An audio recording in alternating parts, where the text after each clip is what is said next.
Et du fait que nous développions des choses nouvelles, ça met de la lumière sur leur incompétence. Je l'ai déjà dit, donc c'est une façon d'opérer dans du racher-plicher. Et voilà, le mot, il peut être choquant. Tu disais, oui, effectivement, qu'il annonce qu'il se retire. En fait, il ne se retire pas. Puisqu'il y a une loi qui a été votée en 2022 et qui ne permet pas à des présidents de club de faire plus de 3 mandats.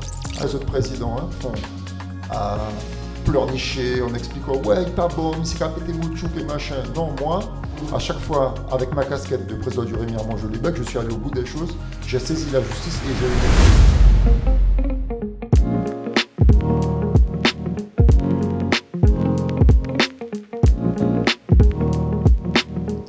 Steve Stanislas, Christophe Casala. On est ici présent sur ce podcast. Nouveau format qu'on présente aujourd'hui. C'est un format qu'on va mettre en place au niveau du Rémy Armand Jolibac pour notamment la communication. Aujourd'hui, on va parler d'un sujet qui a touché notre passion en commun, qui est le cyclisme. Mais avant d'aborder ce sujet, on va faire une petite présentation. Si tu veux, on fait une présentation inversée. C'est moi qui te présente. Et après, toi, tu me présentes. Vas-y. Je commence. Steve Stanislas, président du Rémy Armand Jolibac, coureur cycliste et grand passionné de la chasse et de la pêche. Bien, Christophe Casala, pareil, licencié au Rémy Armand Jolibac, chargé de communication, trésorier, grand coureur des années 2000 jusqu'à 2016-2017, on dira, multiple vainqueur sur le Tour de Guyane, en tout cas d'étapes, plus sur des courses du dimanche, et puis aussi initiateur des courses de VTT en Guyane. Ok, présentation faite. Donc, on va parler d'un sujet qui nous a tous concernés au niveau cyclisme. C'est l'Assemblée générale qui a eu lieu le 25 janvier 2025, où normalement ça aurait dû être une Assemblée générale élective. Et on a eu quelques petits rebondissements sur cette Assemblée. On n'a pas eu l'occasion d'avoir énormément d'explications. Je sais que c'était une Assemblée qui était filmée, donc on a pu voir un peu le désastre. Mais en tout cas, l'idée c'est... tu es présent ici en tant que président, tu connais mieux ce domaine, tout ce qui est la partie administrative, des élections, des assemblées générales. L'idée, c'est de pouvoir prendre le temps d'en discuter, d'échanger, et que tu nous donnes un peu ton avis sur cette assemblée, peut-être nous expliquer comment se déroule une assemblée générale, et surtout là, élective. Et après, on va rentrer un peu plus dans le fond du sujet avec tout ce qui s'est passé dans cette assemblée.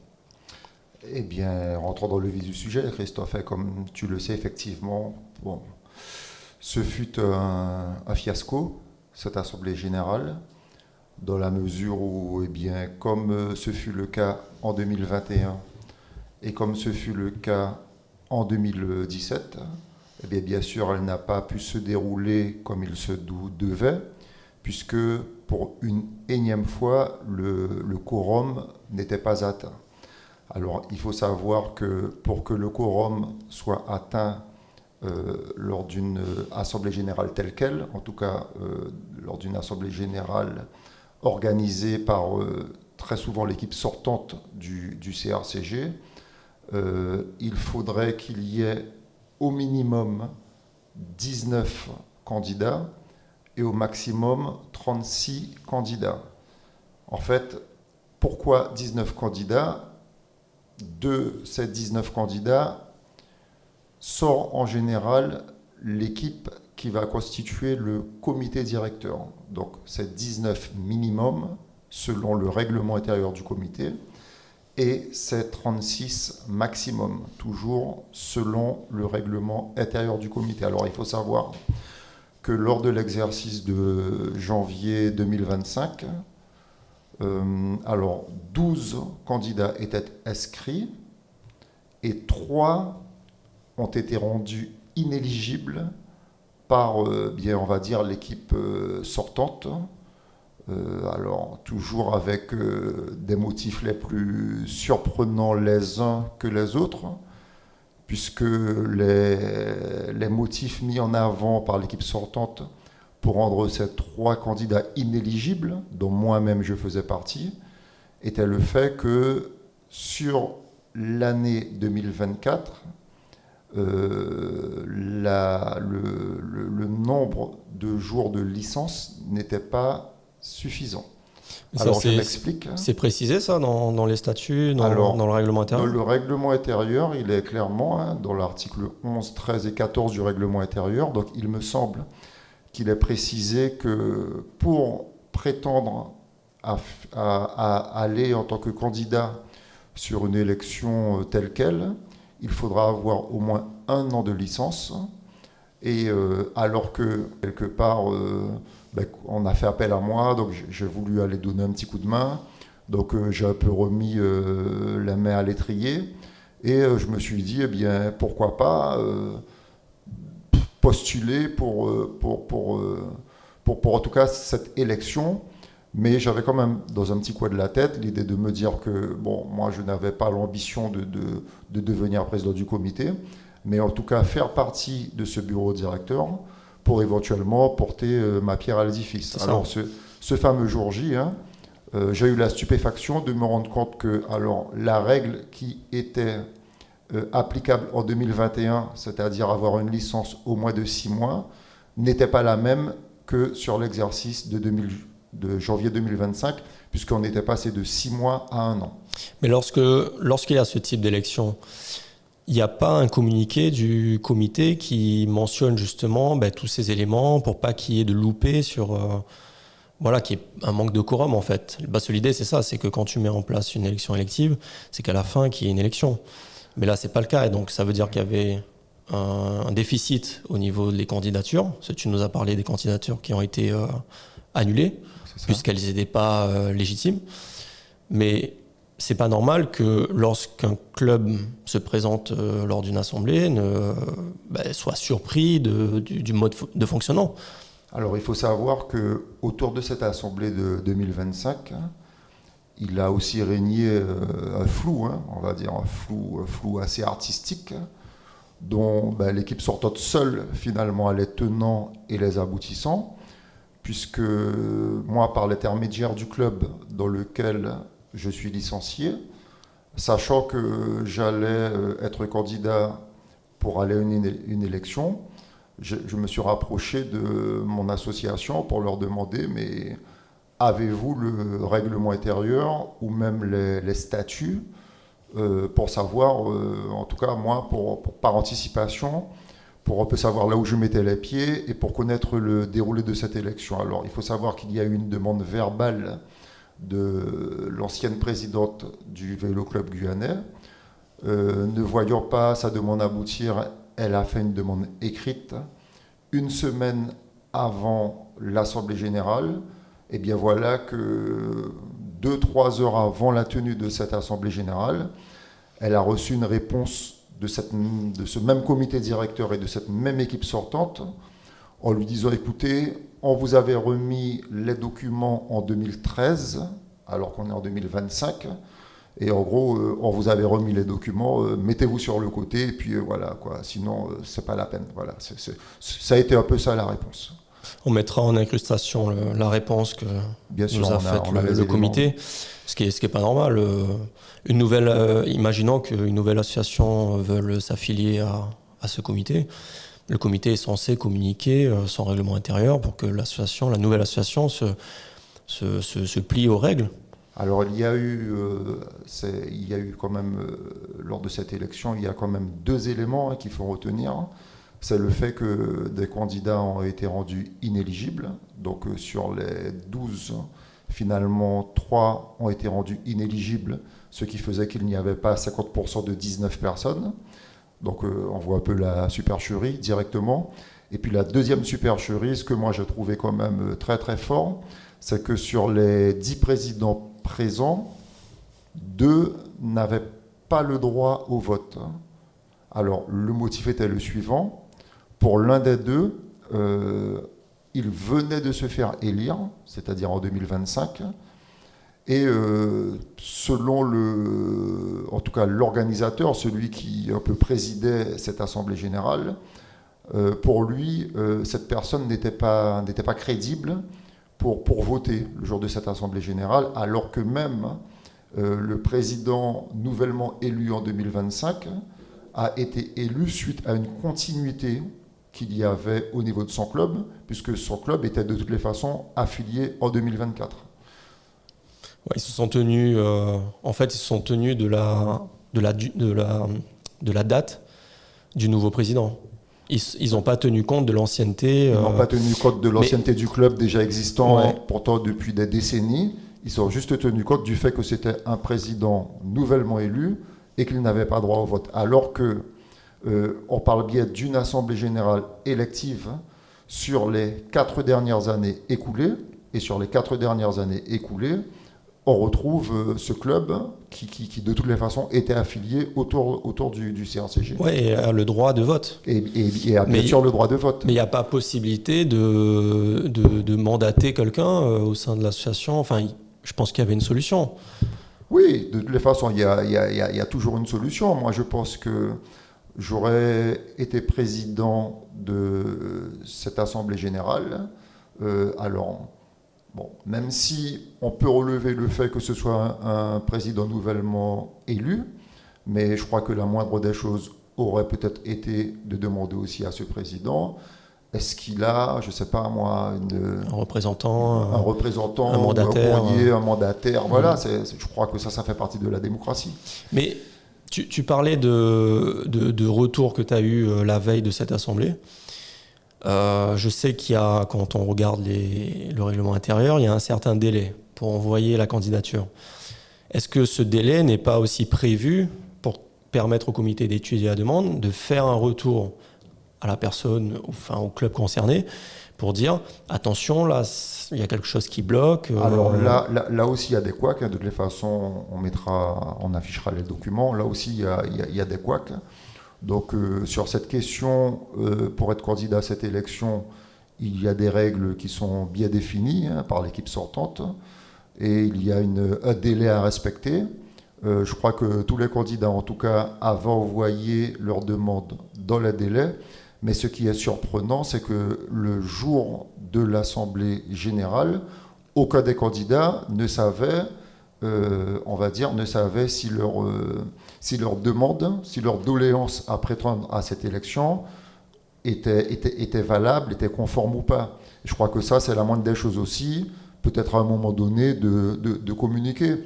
Et puis il faut savoir que, toujours pareil, dans le déroulé de ces assemblées générales, et je dis ces assemblées générales parce qu'on constate que cela perdure depuis maintenant plusieurs décennies. On voit qu'on a un président qui est en poste depuis pratiquement 24 ans.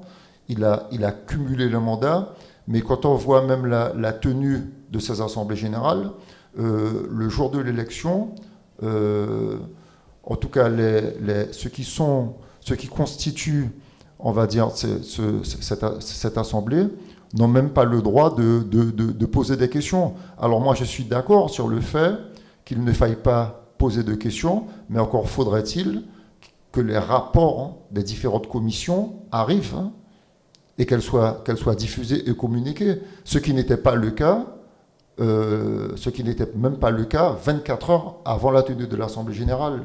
Ouais, normalement. Donc là, encore une fois, on voit qu'il y a plein de zones d'ombre, il y a plein de failles. Et moi, je me pose des questions, après toutes ces années, sur le fait que, à chaque fois qu'on se cache derrière le fait que le quorum ne soit jamais atteint finalement. Je me demande, je m'interroge, est-ce que ça n'est pas une situation qui arrange des personnes favorable pour pouvoir rester en place, pour pouvoir rester en poste, et puis pour pouvoir venir en quelque part se lamenter, se plaindre, en expliquant que c'est une tâche difficile, que c'est une lourde tâche. À un moment, il faut qu'on soit un peu sérieux, parce que quand on reste aussi longtemps à un certain poste, c'est qu'il faut qu'on se pose des questions, quoi. Il y a un moment, il faut se poser les bonnes questions, et voilà. Mais tu disais que les candidatures ont été inéligibles. Enfin, en tout cas, il y a des candidatures qui n'ont pas été retenues. Il n'y a pas eu de quorum. Moi, j'ai toujours vu sur d'autres assemblées, sur d'autres, que ça soit dans le domaine sportif, que dans le domaine entrepreneurial, quand il n'y a pas le quorum, sous 8 ou 14 jours, tu remets en place une nouvelle assemblée. Surtout que là, on arrive, alors on n'a pas précisé, mais c'est pourquoi c'est une assemblée générale élective. On arrive en année des Jeux Olympiques, et normalement, l'année olympique clôture un mandat. Et donc, c'est pour ça qu'on s'est retrouvé dans cette situation où il y a eu une assemblée générale élective en début d'année. Mais tu me dis si je dis une bêtise. Le 25 janvier, le quorum n'est pas atteint, convocation sous 8 ou sous 14 jours, enfin, je sais pas. Oui, ça, Christophe, c'est dans un déroulé normal d'une structure qui veut faire en sorte que les choses avancent, que la démocratie perdure. Mais quand on est dans un système comme le nôtre, où finalement, le jour de cette élection, dans le déroulé, tu votes pour une liste de 19 personnes. D'accord ? Donc tu vas voter pour une liste de 19 personnes. Logiquement, sur les 4 ans d'exercice, tu dois avoir ces mêmes personnes, tu dois retrouver ces mêmes personnes qui suivent les affaires courantes du comité. Alors 19 personnes, pourquoi ? Je crois on va retrouver 4 vice-présidents, il y aura des trésoriers avec leur adjoint, des secrétaires avec leur adjoint, et puis derrière il y a 10 membres un peu bénévoles. Mais bon, quand on retrouve autant de personnes dans une structure, c'est bien pour que la structure suive son cours, que la démocratie suive son cours, et que les choses avancent et que les choses perdurent. Mais moi qui suis dans le milieu depuis plus d'une trentaine d'années, et moi qui assiste à ces élections réélectives depuis plusieurs mandatures, je me rends compte que les personnes qui dirigent le cyclisme guyanais ne sont jamais au nombre de 19. On va toujours retrouver les mêmes personnes, avec à leur tête celui qui est à la tête du cyclisme depuis des décennies. Et puis, on va retrouver ces personnes qui ont une façon d'opérer. Je suis désolé d'employer le terme, mais je l'ai déjà dit. Donc, c'est une façon d'opérer dans du racher-plicher. Et voilà, le mot, il peut être choquant, mais c'est exactement cela. Donc, on a une minorité de personnes qui sont à la structure de comité. Toujours dans cette structure, on retrouve les mêmes qui délivrent des licences depuis des années. On va retrouver les mêmes à la trésorerie. Et puis, tu pars sur un nombre de 19 qui est précis. Et puis finalement, tu retrouves toujours 5-6 personnes qui tiennent la structure. Qui gèrent tout. Ouais. Donc à un moment, quand on veut coûte que coûte se focaliser sur un mode de scrutin ainsi allant vers un chiffre fixe de 19 personnes, je pense qu'on est aussi en droit de se poser des questions. Est-ce que, à un moment donné, ce mode de scrutin n'arrange pas des personnes qui sont en place depuis des années et qui font la pluie et le beau temps? Mais tu parlais de 19, mais pourquoi 19 ? Pourquoi pas 11 ? Pourquoi pas 12 ? Alors ça, c'est aussi une très bonne question. Alors, il faut savoir que le chiffre de 19, et il y a plusieurs chiffres, hein, ça peut être 10, ça peut être 11, il y a plusieurs. Donc ça, on peut retrouver cette forme de scrutin au niveau des statuts de la Fédération française de cyclisme. Mais il appartient aussi à nos bureaux directeurs en interne, quand ils sont élus et quand ils se rendent compte que finalement on n'a pas le nombre de personnes escomptées, de revoir aussi le mode de scrutin. Et moi je pense que c'est quand même important parce que j'ai un peu vu sur les médias, j'entends un peu partout que celui qui occupe les rênes du cyclisme depuis plus de 30 ans, parce qu'il y a quand même eu 24 ans de mandature, mais avant ça, il faisait aussi partie de commissions techniques. Il fait partie des meubles. J'entends dire que cette personne va se retirer, moi j'ai presque envie de te dire que si cette personne se retire, c'est déjà par la force des choses, parce qu'il y a une loi sport qui a été votée en 2022. Je pense qu'on devrait revoir cette forme de scrutin et faire comme certains comités régionaux font, avec des listes contre des listes. Et puis là, on verra peut-être une autre image de notre cyclisme, un autre visage de notre cyclisme, avec du sang neuf, avec des personnes fraîches, et puis avec des personnes qui auront certainement des idées novatrices. Et parce que nous on voit et parce que nous on connaît depuis plusieurs années. Non, c'est sûr. Tu soulevais le problème de cette mandature. C'est sûr que s'il est là depuis 25 ans, c'est qu'il y a un intérêt. Ça fait 25 ans qu'il dit qu'il arrête. Bon, je sais pas. À un moment donné, va falloir appliquer ce qu'il dit un jour. Mais tu disais, oui, effectivement, qu'il annonce qu'il se retire. En fait, il ne se retire pas. Puisqu'il y a une loi qui a été votée en 2022 et qui ne permet pas à des présidents de club de faire plus de 3 mandats. Alors Christophe, moi je te signale, Christophe, que ça fait quand même plusieurs années que celui qui est à la tête de la structure de notre cyclisme annonce qu'il se retire. Mais alors, je vais quand même revenir sur un aspect qui est quand même très très important. Il y a quelques années, quand je pense qu'il se sentait un petit peu en difficulté, bien sûr avec l'aide de nos médias, hein, parce que nos médias, ça, il faut en parler aussi, ont tendance à dérouler le tapis rouge, ont tendance à ne pas rentrer dans le fond. Hein. On a bien vu le fiasco que c'était lors de la dernière Assemblée Générale. Je me rappelle qu'il y a quelques années, le président du CRCG a fait campagne autour d'une fameuse piste de BMX à Macouria. Alors jusqu'à ce jour, à moins que je me trompe, jamais aucune manifestation n'a été créée sur cette piste de BMX. Je rappelle aussi que le président sortant est un élu à Macouria et que cette piste de BMX se trouve à Macouria. Donc là, encore une fois, il a mené campagne autour de cet axe, bien sûr avec l'aide des médias, hein, pour pouvoir dire, voilà, vous voyez, je fais des choses pour le cyclisme évolue, ça va aller dans le bon sens. Et puis on voit que, comme je te disais, rien n'est sorti de tout cela.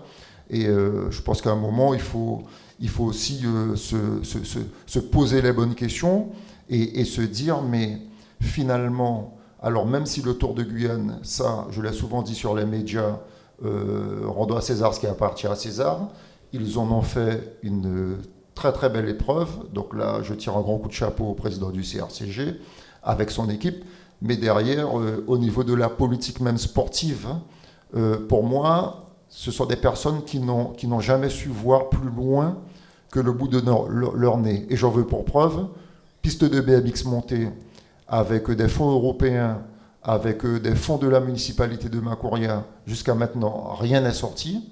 Ok, et avec de l'existentiel, avec des pistes forestières, avec un très gros potentiel qu'on a en Guyane, eh bien, on aurait pu aussi développer d'autres activités, les activités sport plein air, les activités loisirs qui attraient autour du cyclisme, et notamment le VTT.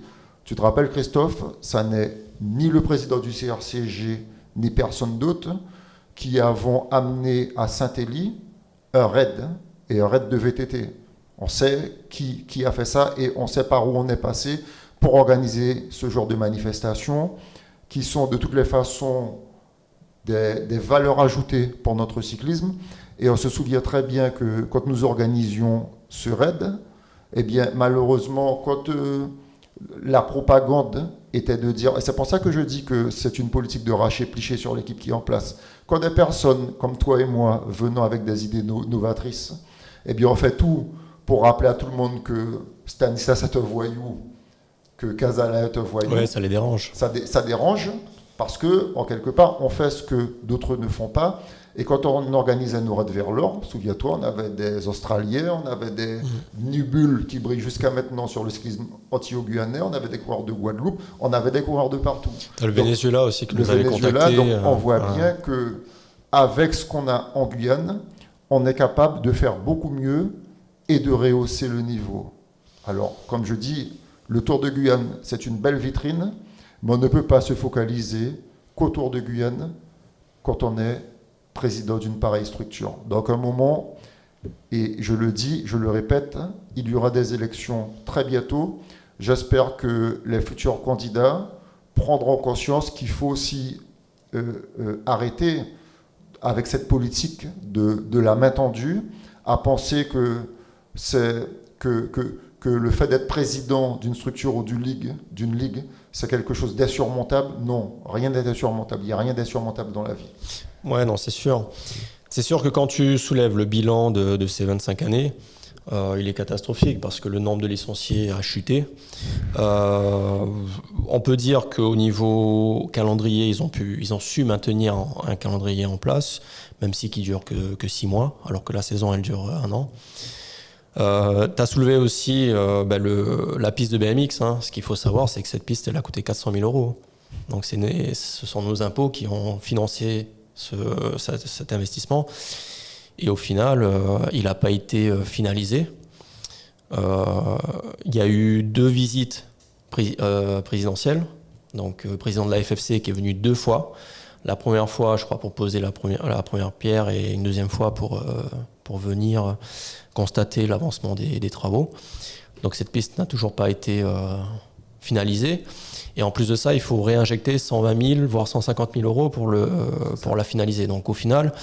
ça a coûté 550 000 € aux contribuables, hein, donc nous, hein, nos impôts.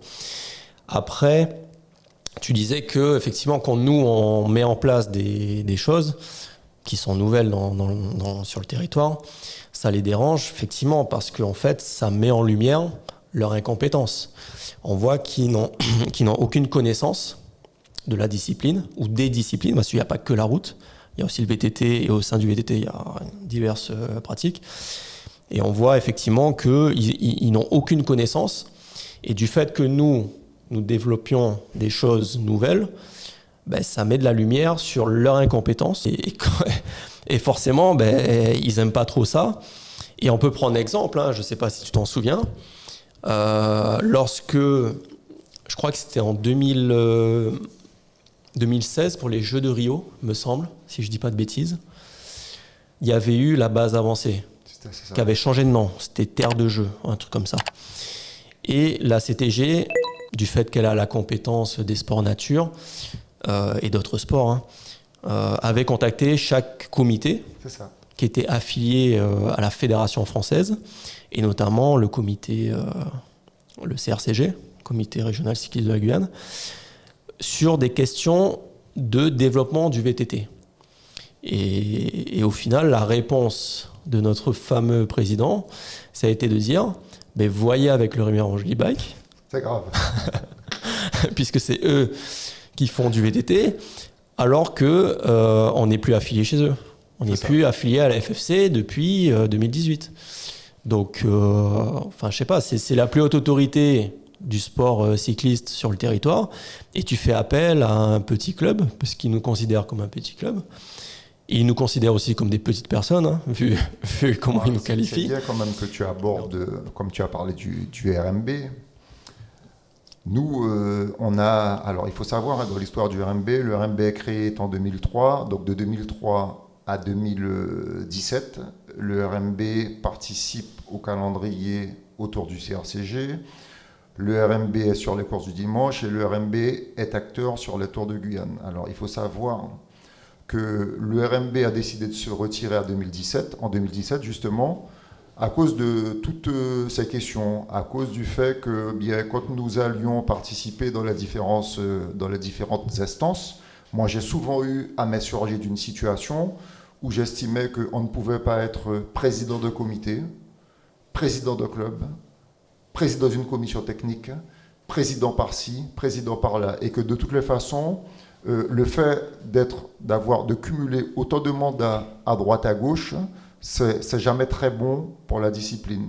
Et nous, on a décidé de se retirer, hein, notre Assemblée Générale a pris position pour se retirer, parce qu'il fallait que cesse pour nous cette mascarade, parce qu'il n'y avait aussi pas de transparence. Quand nous demandions certains éléments financiers, il n'y avait aucune transparence. J'en veux pour preuve, jusqu'à la dernière Assemblée générale de 2025, finalement, il n'y a pas eu de rapport financier de présenté jusqu'à maintenant, et pourtant, cette Assemblée générale a été validée. Et c'est parce que dit le propre règlement intérieur du comité, et derrière, avec la majorité des présidents. Alors, je ne sais pas si c'est par peur des représailles, parce que peut-être que certains ont peur de représailles, peut-être qu'il y en a, on peut se poser plein de questions, peut-être que certains même bénéficient de petits avantages, de petites distributions de miettes, ça je n'en sais pas plus. C'est des restos. Ou peut-être des tickets restaurants, en fait je ne sais pas, mais je sais que nous en tout cas on a pris position de se retirer de tout ça en 2017, et donc jusqu'à maintenant nous on peut dire qu'au niveau de notre association on s'est affilié sous une autre fédération, on a beaucoup moins de problèmes que quand nous étions affilié autour du CRCG. Mais ce que moi je peux constater, c'est que malgré le fait que nous nous soyons retirés en 2017, moi comme je t'ai dit, je suis cadre technique au niveau du Vélo Club guyanais, et je me rends compte que rien n'a changé, et que cette politique du raché-pliché, elle est toujours bel et bien présente. On a vu ce qui s'est passé à les événements juste avant le Tour de Guyane, avec l'affaire Brighton. Alors là encore, tout ça c'est très très rigolo. Alors on a un tel déficit de coureurs que finalement le président du comité, alors je dis bien le président parce que jusqu'à maintenant, j'entends sur les médias qu'on parle de président du comité. Or, moi j'ai toujours dit, mais on va y revenir, pour moi, il n'est pas président du comité, et il n'y a pas de comité directeur avec lui, puisqu'il n'y a pas eu d'élection. Bon, on va y revenir.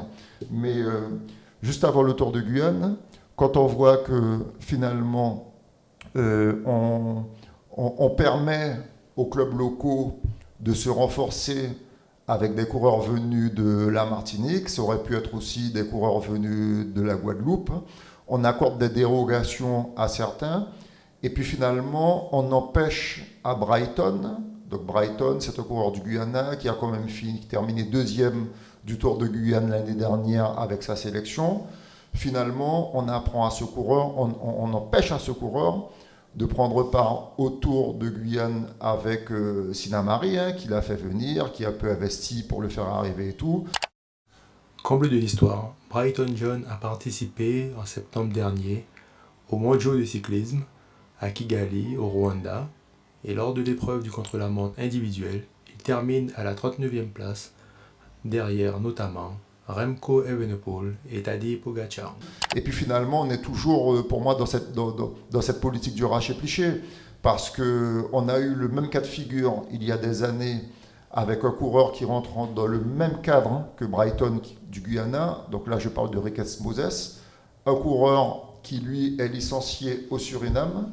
Et bien, par le passé, il participait au Tour de Guyane par dérogation avec la Croix du Sud. Mais je me souviens aussi que quand il a fallu qu'il participe à un Tour de Guyane sous les couleurs du club, du président du comité, puisque le président du comité, je rappelle, le président du comité, président de club à l'époque. Et là, ça n'a causé aucun problème à Ricketts Moses de participer. Or, les règles pour que Ricketts Moses bénéficie d'une licence à l'époque, donc, aurait été qu'il ait un contrat de travail. Et il rentrait exactement dans le même cas de figure que Brighton. Donc, ce qui a été valable pour Ricketts Moses aurait dû être valable pour Brighton. En plus, Brighton, c'est quelqu'un qui nous ressemble. C'est un continental comme nous. On n'a pas entendu de sélection du Guyana sur le Tour de Guyane, alors que là, il y a une sélection de Martinique, mais derrière, on renforce les clubs locaux avec des Martiniquais. Imagine que la sélection de la Martinique aurait eu le maillot jaune sur le dernier Tour de Guyane. Qu'est-ce qui se serait passé ? Eh bien, les 2-3 Martiniquais qui sont venus renforcer les clubs locaux auraient roulé. Et c'est normal, c'est la nation. Donc là, il n'y a pas... On se retrouve dans un système où il n'y a plus de sens, en fait. Il n'y a plus de sens parce que, justement, l'équipe en place, qui est en place depuis toutes ces années, a pour moi, de mon point de vue, a tué le cyclisme. En fait, ils ont tué le cyclisme. Quand tu organises un Tour de Guyane, et que sur ce Tour de Guyane que tu organises, tu te fais aider par un commercial, donc un commercial professionnel pour aller démarcher des partenaires. Et qu'on se rend compte que sur les 10 dernières années, certains de ces partenaires se sont retrouvés toujours dans le même club. Donc là, on voit qu'il y a quelque part collusion, conflit d'intérêts. Et pourquoi moi je le répète, la responsabilité de la mort du cyclisme, c'est que quand on revient il y a une vingtaine d'années en arrière, il y avait une vingtaine de clubs affiliés autour du CRCG. Aujourd'hui, il y en a 10. Et sur les 10, il y en a 7 qui font purement de la compétition. Donc il n'y a plus de clubs. Et je pense qu'il aurait été plus judicieux de laisser les clubs eux-mêmes aller démarcher des partenaires et non adopter cette stratégie à prendre les partenaires qu'on démarche pour le Tour de Guyane pour son propre intérêt. Donc là, pour moi, encore une fois, je le répète, la mort de notre cyclisme. Non, c'est sûr, il y a un tel déficit qu'ils sont obligés d'inviter beaucoup plus d'équipes d'extérieur pour renforcer un peu le nombre de coureurs dans le peloton. Bon, sur le sujet Brighton, on ne va pas rentrer dans les détails. Et bon, si jamais ils nous regardent, Brighton, on te passe le salut. Juste pour dire, effectivement, il y a, pour corroborer ton propos, en 2015, je crois que c'était Vélo Magazine, me semble, de mémoire, qui avait fait un classement des comités. C'est bien qu'on retrouve le et ben, on le mettra en description sur la vidéo. Et en fait, dans ce classement, on est arrivé. Alors, avant de dire le classement, ça tenait compte du nombre de coureurs, des catégories, du nombre de compétitions, d'événements qu'il y avait sur la région. C'est Mayotte qui fait qu'on n'est pas dernière région de France. Attends, tu spoil la fin. Et, les infrastructures, et effectivement, on était sauvé par Mayotte qui venait tout juste d'avoir son billet de département. Et j'imagine que si on devait refaire un classement 10 ans après, on serait peut-être à la même place, voire derrière Mayotte. Mais bon, en tout cas, effectivement, il y a un gros souci. On voit bien que, et c'est pas nous qui le disons, le classement de Vélo Magazine confirme ce que nous, on constate en fait. Donc on n'est pas du tout dans une critique bête et méchante. Pour revenir à notre sujet principal, tu disais que donc, les présidents avaient un droit de vote. J'ai vu que dans les règlements, les clubs ont un certain nombre de voix pour siéger. Alors, je ne sais pas si tu peux nous expliquer un peu ce fonctionnement. Alors, je ne me souviens plus trop de la règle, mais en fait, les présidents ont un nombre le jour de l'élection. Donc, ils ont un nombre de voix au prorata de leur nombre de licenciés. Donc, ça, on peut le retrouver sur le règlement de la FFC. Et on peut aussi le retrouver sur le règlement intérieur. Et bien sûr, on retrouve celui qui a le plus de nombre de voix est en général le club du président du comité régional de cyclisme, puisqu'il faut savoir aussi que la toile, elle n'a pas été tissée que sur ce mandat, mais la toile, elle est tissée depuis maintenant, depuis le début de la mandature, où finalement, c'est ce que je disais tout à l'heure, quand dans ta structure, tu as 2-3 personnes avec toi, finalement, vous n'êtes pas 19, mais vous êtes une petite minorité, et c'est vous qui êtes responsable de la délivrance des licences, c'est vous qui êtes responsable de tout ce qui est commission technique, c'est vous qui avez toutes les responsabilités en interne, et bien à un moment, vous faites exactement ce que vous voulez. Voilà, c'est pas compliqué. Ouais, donc c'est ça, c'est que tu as aujourd'hui un club qui est loin devant en termes de licenciés, qui a déjà un avantage bien avant que le vote se fasse sur le nombre de voix qu'ils ont. Alors je ne sais pas s'il y a un plafond, ça se limite à un certain nombre de voix. Non, c'est pas tranche, c'est au prorata. En fait, à un moment, tu vas retrouver des tranches. Okay. Plus de 20 licenciés, plus de 40 ou quelque chose comme ça, tu as des tranches et à chaque tranche, tu as une voix supplémentaire. D'accord. Tu as une voix en plus. Donc effectivement, il suffit de tracter 2 ou 3 présidents sous ton aile et puis ça y est, l'élection, elle est biaisée. Ça va très vite. Et puis les dés sont pipés. Tu sais, quand tu as une élection, finalement, sur la forme actuelle, où tu dois voter pour une liste de 19 personnes, ben, moi, je me pose la question, pourquoi finalement, à chaque année, il y a très peu de candidats. Donc on est aussi en droit de se poser la question, pourquoi il y a aussi peu de candidats? Et je vais même te dire, lors de la dernière élection de janvier 2025, moi ne voyant toujours pas le règlement intérieur et les statuts arriver, donc j'ai souhaité anticiper avec certains présidents de clubs pour intégrer à l'ordre du jour une motion justement pour éviter de rentrer dans ce même piège qu'on avait déjà connu en 2021 et ce même piège qu'on avait déjà connu en 2017. Donc afin d'éviter de rentrer dans ce fameux piège qui consiste à dire qu'il n'y a pas suffisamment de candidats et que finalement je me reconduis dans un an et puis finalement on se rend compte que le PV de l'Assemblée générale ne sort même pas dans une date raisonnable et qu'un an après, soi-disant, on réorganise des élections. Tout ça, pour moi, les dés sont pipés, ils sont pipés d'avance. Et donc, c'est pour ça qu'avec certains présidents, on avait réfléchi à vouloir faire intégrer à l'ordre du jour une motion, justement pour ne pas tomber dans le piège. Et la proposition était la suivante, donc on va aussi afficher le document.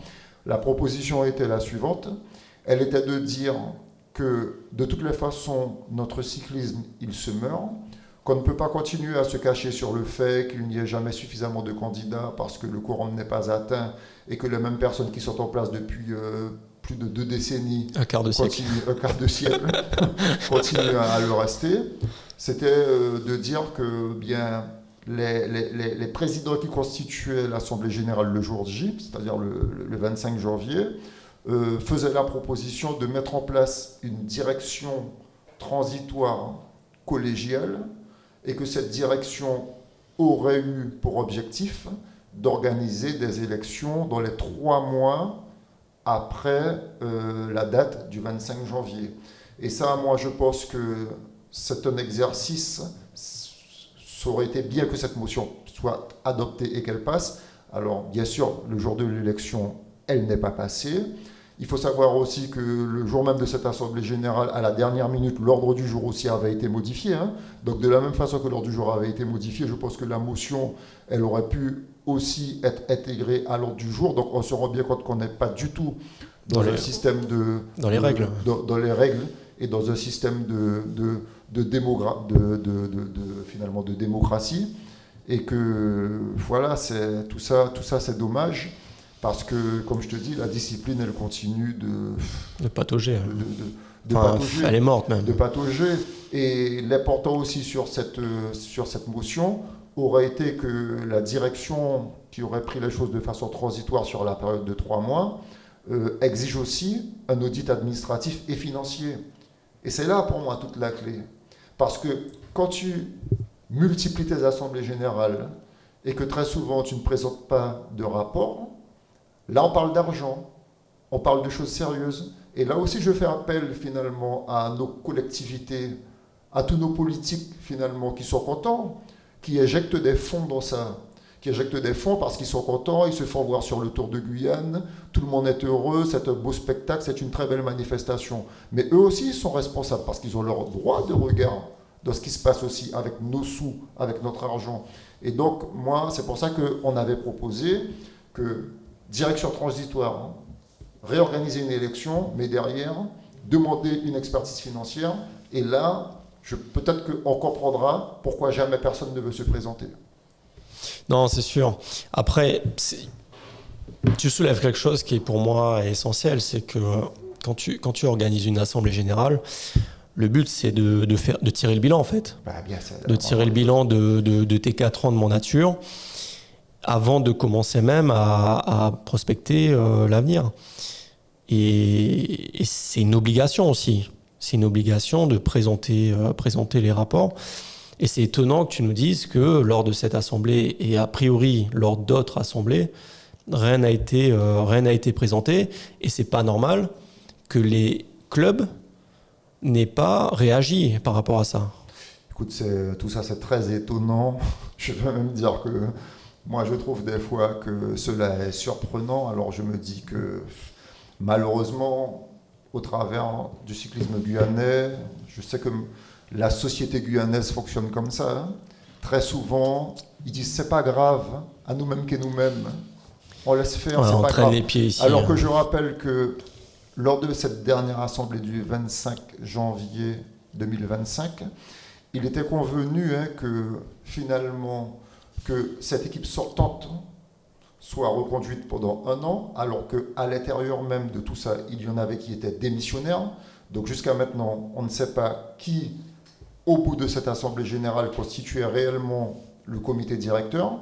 Et puis, il a fallu qu'il y ait une petite manifestation organisée par certaines personnes qui s'insurgent, certaines personnes qui réfléchissent, parce que je peux dire que, allez, il y en a quand même qui réfléchissent, et il a fallu que, lors du championnat de Guyane, qu'il y ait un blocage, que le message soit passé en disant que, finalement, pour nous, l'équipe qui est en place n'est pas légitime, puisqu'il n'y a pas eu d'élection, et suite à ce blocage, on entend sur un média le président soi-disant du comité faire une sortie médiatique en expliquant qu'il aurait été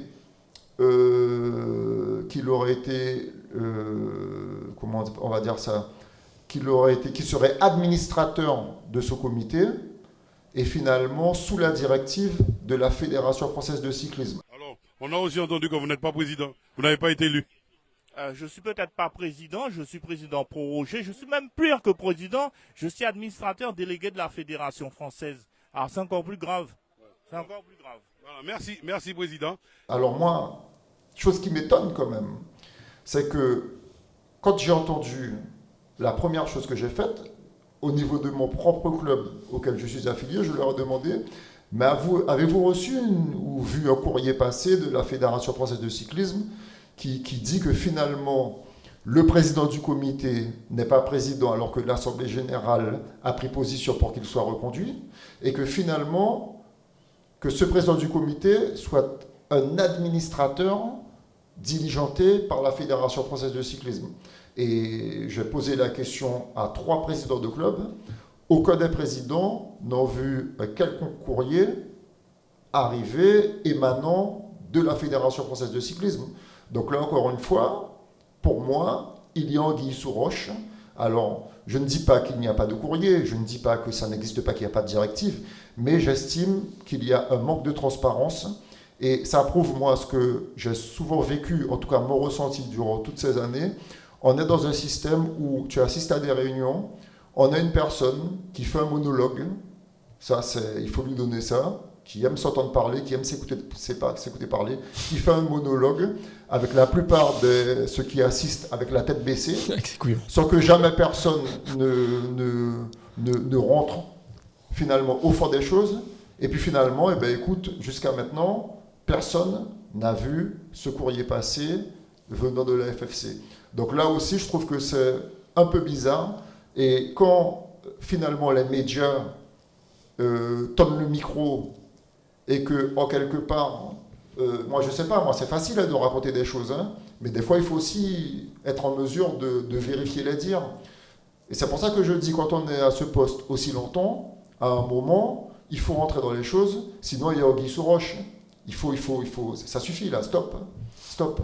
Ouais, non, c'est sûr, pour rentrer un peu dans les détails, effectivement, lors du blocage du championnat, on a eu affaire à une présidente de jury qui était censée gérer la course. On a constaté très vite qu'elle gérait rien du tout et qu'elle déléguait son incapacité de gérer cette manifestation à un pseudo-président. Et cette personne nous a demandé de nous rapprocher de ce président. Qui n'est pas président. Et effectivement, la question a été de leur poser, mais il n'y a pas eu d'élection, il n'y a pas eu d'assemblée générale, il n'y a pas eu d'élection. De quel président vous nous parlez? Voilà, cette petite manifestation a permis de mettre un peu de la clarté sur la situation d'un pseudo-président qui n'est pas président et qui nous a appris qu'il était administrateur. Alors je ne sais pas administrateur de quelle zone, de quel local. Mais en tout cas, voilà, ça a été la surprise et c'est encore plus surprenant parce que ça aurait dû être voté en Assemblée Générale et adopté par les clubs, quoi. Moi, je crois que quand on en arrive à administrer une entité, c'est qu'on est passé par tous les stades. C'est-à-dire qu'il y a eu l'Assemblée, ensuite il y a eu un appel. Oui, Finalement, on n'a pas trouvé de consensus. Tu fais une deuxième Assemblée. La structure est en bang-bang. Et là, généralement, tu auras un administrateur qui sera mis en place provisoirement. C'est comme ça que ça fonctionne. Mais là, la façon dont les choses ont été mises en place, justement, suite à cette pseudo... Et c'est pour ça que l'intitulé du jour est quand même cette Assemblée Générale. Il fallait y revenir. Suite à cette pseudo-Assemblée Générale, écoute... voilà, quoi. Tout ça, je trouve que c'est dommage. C'est dommage parce que, en quelque part, à la fin, sur le plan sportif... on voit que plus ça va, moins on a de très bons coureurs dans le département. Et puis si rien ne se passe, eh bien, les choses vont on a encore reparti pour 20 ans. Oui, non, c'est décadent. On voit que le cyclisme est décadent. Après, je pense que c'était important qu'on fasse ce podcast, qu'on soit concentré dessus. Parce que tu sais, moi, j'entends beaucoup de personnes dire « Oui, mais il n'y a personne. » Et en fait, tu nous confirmes à chaque fois que à chaque élection, il y avait des personnes qui se sont présentées pour prétendre au poste de président, sauf que comme les dés sont pipés et qu'on fait des règlements à la carte, tout est verrouillé et qu'on voit bien que c'est toujours la même équipe, toujours les mêmes personnes. Alors des fois, ces personnes-là disent qu'elles arrêtent, mais elles reviennent du jour au lendemain, de je ne sais pas d'où. Et au final, c'est toujours les mêmes 25 ans après qui sont là et qui contrôlent tout. Concernant la suite, forcément, il y aura une élection, il y aura une vraie élection, je pense, à un moment donné. En tout cas, il ne peut pas se présenter, même s'il dit qu'il arrête.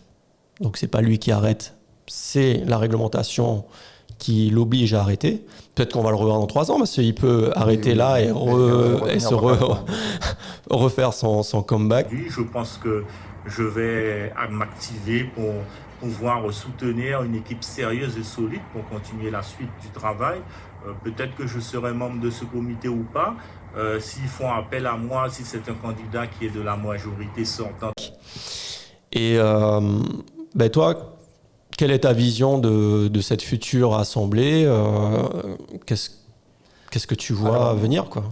Alors moi, ce que je crains, et ça, c'est compte tenu de ma modeste expérience pendant toutes ces années passées aussi dans la structure, en tout cas dans le milieu cycliste, je peux dire que si on continue dans la même forme de scrutin, c'est-à-dire coûte que coûte se focaliser à élire un nombre de 19 personnes pour constituer un comité directeur, je pense qu'on va dans le mur, puisque de toutes les façons, autour du comité, comme je te disais tout à l'heure, 10 clubs sont affiliés, et sur les 10 clubs affiliés, on en retrouve 7 qui font purement de la compétition et qui, on va dire, alimentent le calendrier normal.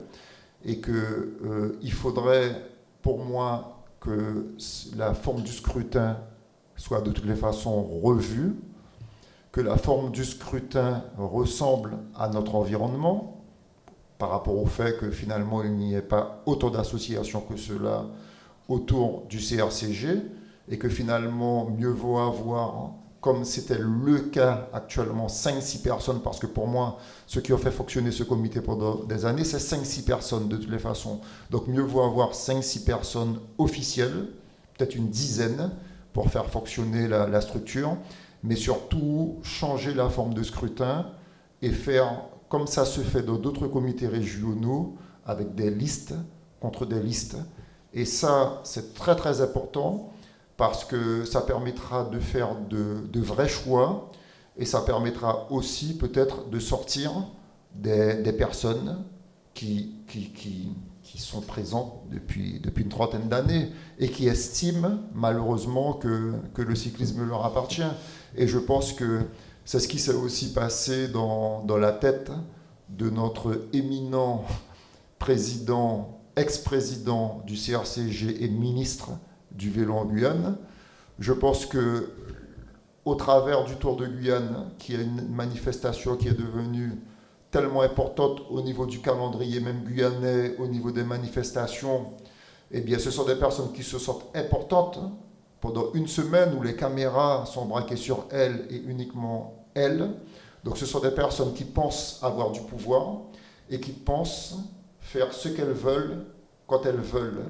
Mais moi je dis qu'à un moment, il faut que ça stoppe, et que pour que ces choses stoppent, il faut un grand coup de pied dans la fourmilière, et il faudrait changer cette forme de scrutin avec des listes contre des listes.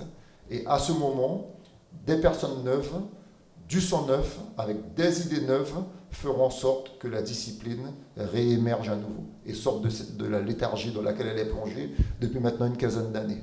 Ouais, bien sûr, bien sûr. Donc ouais, ça suppose de réformer ce règlement, réformer le cyclisme en général en Guyane. De toute façon, moi aussi, j'ai oublié de le dire, mais pendant ces 30 ans que j'ai passés, j'ai souvent vu qu'il y a des règlements à géométrie variable. Et d'ailleurs, c'est ce que je disais, les hommes, ils se sentent forts, ils se sentent tout-puissants, mais chaque fois que j'ai eu à saisir la justice, parce que moi je l'ai fait, je n'ai pas fait comme les autres présidents font, à pleurnicher en expliquant « ouais, il n'est pas bon, mais c'est qu'à péter Mouchouk et machin ». Non, moi, à chaque fois, avec ma casquette de président du Rémiremont Jolibec, je suis allé au bout des choses, j'ai saisi la justice et j'ai eu gain de cause. Parce qu'il y a un règlement fédéral, il faut qu'on arrête avec ces histoires de règlements guyanais, il faut qu'on arrête de jouer avec les règlements là, comme ce fut le cas très récemment sur le Tour de Guyane. Moi je dis stop. Tant qu'on ne va pas mettre de l'ordre dans tout cela, eh bien la discipline sur le plan sportif, on ne sera pas... Non, c'est sûr. C'est sûr. C'est sûr que sur ce tour-là, on a vu des dingueries et le règlement n'autorisait pas certaines choses. Et Exactement. Bon, ça ne se faisait pas avant et maintenant ça se fait. Bon, bref. Exactement. Concernant le Tour de Guyane, je pense qu'on fera peut-être un autre podcast Oui, il y a de pour quoi en parler. Ça sera l'occasion de faire un petit bilan de toi, comment tu as vécu ce tour. On pose la question aussi aux personnes qui vont regarder ce podcast. N'hésitez pas à laisser un commentaire si vous souhaitez qu'on continue l'aventure et qu'on fasse un autre podcast sur ce sujet, sur le Tour du Guyane, et qu'on vous donne notre avis sur ce qu'on a vécu, de l'intérieur et de l'extérieur aussi. On va finir ce podcast avec, on va peut-être un peu parler de nous. Donc, on va profiter pour donner un peu nos actualités au niveau du Rémiremont Jolibec. Donc, même si on n'est plus affilié à ce comité souverain. Non, mais moi j'ai quand même cette double casquette, parce que beaucoup peuvent se dire, mais finalement, ils ne sont pas affiliés au CRCG, mais en quelque part, ça a l'air de les intéresser. Alors moi, je dis oui, ça m'intéresse parce que j'aime la discipline, j'aime le cyclisme. J'ai connu dans les années 2000 un cyclisme fort, et non un cyclisme décadent comme aujourd'hui. Et puis ensuite, je pense être légitime à parler, parce que moi, on va dire que j'ai toujours été un fervent opposant à toute cette politique du racher-plicher. Alors, soit on aime pas, mais ça, moi, franchement, ça me fait rien du tout. Mais quoi qu'il en soit, donc au niveau du RMB, on peut quand même... Et on peut se mêler de toutes ces affaires dans la mesure où, au travers de notre fédération de l'UFOLEP, nous organisons des manifestations que finalement nous ouvrons aux coureurs affiliés autour du CRCG. Et donc nous, on voit que nous sommes pour de l'ouverture, comme ça se fait de toutes les façons en Guadeloupe et en Martinique.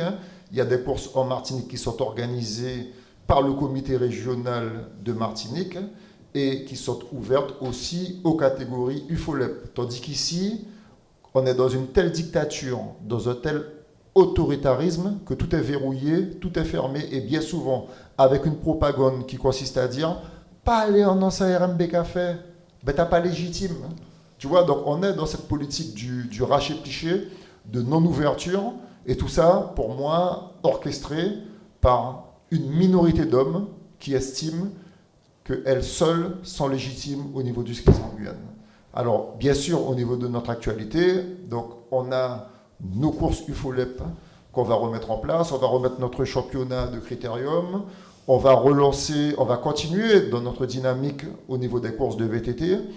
On voit que le très peu de coureurs finalement FFC qui ne restent pas inactifs sur la période d'août jusqu'au mois de mars, ceux-là qui ne restent pas inactifs, on voit que finalement ce sont des coureurs qui tirent leur épingle du jeu sur la saison et on l'a clairement vu lors du dernier Tour de Guyane grâce à nous et grâce aux courses de VTT que nous mettons en place. Non, effectivement, on comble un vide que le comité n'est pas capable de combler. Et aussi, ce qu'on peut préciser, c'est que nous sommes avant tout des passionnés. Des passionnés. Donc forcément, ça nous impacte. On a eu l'occasion cette année de partir faire une compétition en Guadeloupe. Et moi, ça m'affecte de voir le niveau général de notre cyclisme en Guyane et de voir des coureurs partir et se prendre une branlée monumentale alors qu'ils vont faire des stages d'entraînement je ne sais pas où sur la planète. Et au final, ils reviennent encore plus mauvais. Donc, c'est toute l'image de la Guyane qui est impactée. Et moi, ça m'attriste. Voilà. Même si je ne suis plus dans le milieu, ou en tout cas, je suis assez détaché. Mais je suis un passionné et ça m'affecte quand même.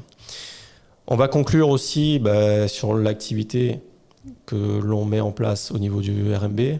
En fait, notre 6e année pour l'école de VTT. Donc, qui démarre toujours en septembre. Donc voilà, on conclut. Non mais c'est quand même important que, tu vois, ça prouve que finalement on fait des choses. On est le seul club. Hein. Même si nous sommes marginalisés, donc il faut savoir que le Rémiremont Joli Bike est à sa 6e année d'école de VTT, une vraie école de VTT. On est les seuls. Ouais. Sur un site fermé, sécurisé. Donc je tiens à remercier les services de l'État, notamment l'ONF, qui nous prête gracieusement la propriété, en tout cas le samedi matin, pour permettre aux jeunes enfants âgés de 6 à 15 ans de vraiment s'épanouir autour de la discipline. Et voilà, ça c'est... Effectivement, il fallait quand même qu'on en parle, parce que si on veut avoir de bons cyclistes, il faut passer par une école de cyclisme. Et malheureusement, je dis bien malheureusement, il n'y a aucune dynamique allant dans ce sens autour de notre cyclisme en Guyane. C'est clair. C'était le mot de la fin. Merci Steve. Merci Christophe. À une prochaine. À une prochaine.